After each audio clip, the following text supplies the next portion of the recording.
Bonjour, un petit didacticiel pour parler de l'analyse d'un réseau et du choix d'une pompe en fonction de la courbe de charge du réseau et de la courbe de charge de la pompe. Alors qu'est-ce que la courbe de charge? L'évolution de la pression nécessaire au fonctionnement en fonction du débit qui passe dans le réseau. Alors comment éditer une courbe de charge, c'est-à-dire une courbe d'évolution de la perte de charge et de la charge nécessaire au fonctionnement en fonction d'une variation et d'une plage de débit. Alors c'est pas bien compliqué, on va sélectionner par exemple dans ce réseau-là, créer un générateur réalisant le débit de 10 mètres cubes heure.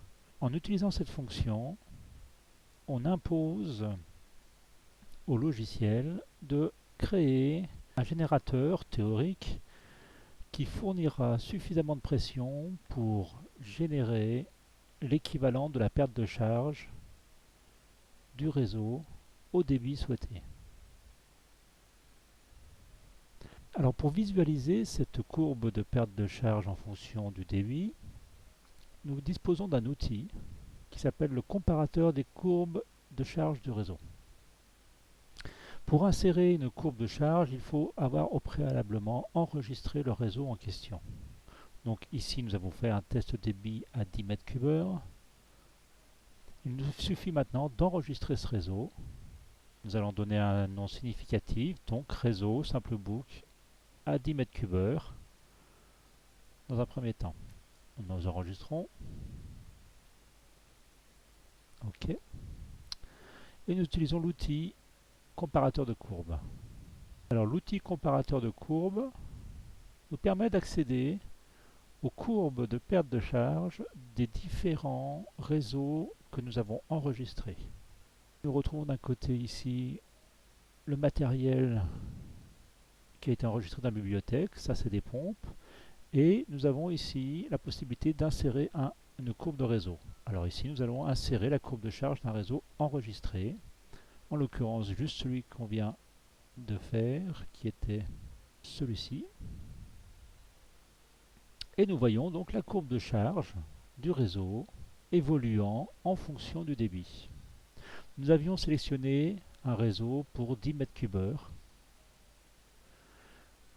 Donc la plage est centrée à peu près sur les 10 mètres cubes heure qui avaient été demandés dans le réseau.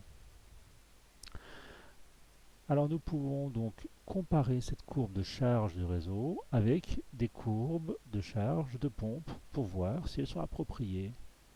Donc ici, nous allons sélectionner une pompe et nous allons la faire glisser dans l'interface pour amener sa courbe à apparaître à côté de la courbe du réseau. Nous voyons donc ici la courbe de la pompe et ici la courbe de réseau. Alors il est tout à fait clair que cette pompe n'est pas du tout adaptée pour ce réseau. Elle serait surdimensionnée car elle fournit une pression bien supérieure à ce qu'il est nécessaire pour faire fonctionner ce réseau. Alors nous avons aussi la possibilité d'insérer donc des courbes de perte de charge de ce réseau-là, mais avec d'autres réglages par exemple. Voyons voir. Nous reprenons notre réseau et nous allons sélectionner la vanne et la modifier et la fermer un peu plus. Alors, cette vanne va se recentrer dessus. Voilà, je sélectionne la vanne, ça active le bouton de modification de vanne. Elle était fermée à 10%, à 10 degrés, c'était une vanne boisseau. Nous prenons la vanne boisseau et nous allons la fermer à 50 degrés. Nous avons actualisé. Nous allons actualiser le calcul de perte de charge à 10 mètres cubes heure toujours. Alors nous créons le générateur 10 mètres cubes heure pour recréer la courbe de perte de charge autour de 10 mètres cubes heure. Voilà. Et nous enregistrons pour la différencier de l'autre courbe que nous avons faite tout à l'heure, 10 mètres cubes heure. Nous l'enregistrons avec la mention 50 degrés pour la différencier de l'autre. Enregistré. Nous retournons dans notre outil de comparaison.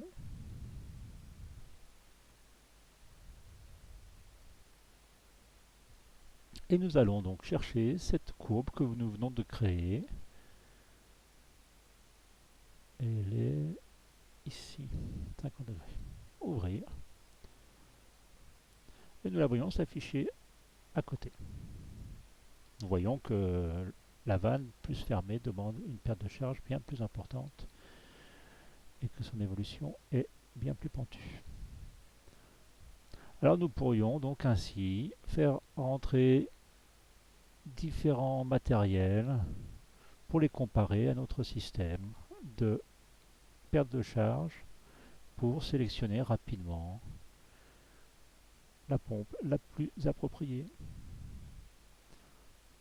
Nous voyons bien sûr apparaître les courbes de rendement et les courbes de NPSH et nous ferons attention de choisir une pompe dont la courbe de rendement est bien optimum au débit souhaité.